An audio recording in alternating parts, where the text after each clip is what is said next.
All right, you have been listening to the president, who's been speaking with reporters from the Western White House. By his side was Secretary of State Condoleezza Rice. And of course, of note, the main topic of discussion was trying to secure peace in the Middle East. There was a lot going on in New York as they monitor the events there in the Middle East. A huge uptick in violence over the past 3 weeks, especially this weekend, Sunday to be specific.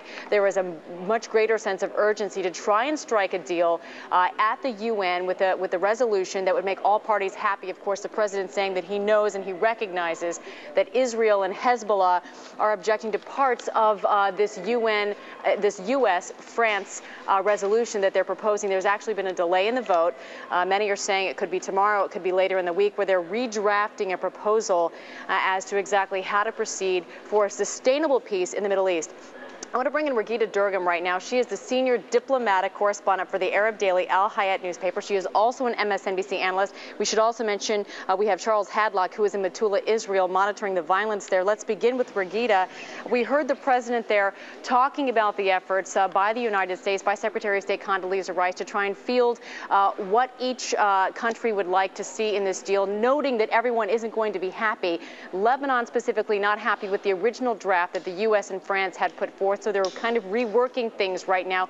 What are the major sticking points, Raghida? The major sticking points are about the details of what are the root causes and how do you deal with the root causes. The president was absolutely right when he said that the intent of the resolution is to support the government of Lebanon and to take away that vacuum being filled by Hezbollah, backed, of course, by Iranian armament and Syrian support. So the fact of the matter is that the Lebanese government's point of view is that the root cause, one of the root causes that should be eliminated for Hezbollah not to claim that it's rightful in speaking of resistance, is that Shib'a farms. And that's why the amendments of the Lebanese speak about Shib'a farms, and the amendments ask the Israeli withdrawal from the Shib'a farms. Let's talk about that amendment. The proposed changes may include, and this is just what we're hearing now, it's not confirmed, a call for Israeli forces to pull out of Lebanon once the fighting stops and then hand over their positions to UN peacekeepers. Yes. Is that enough? Are we going to be fighting now over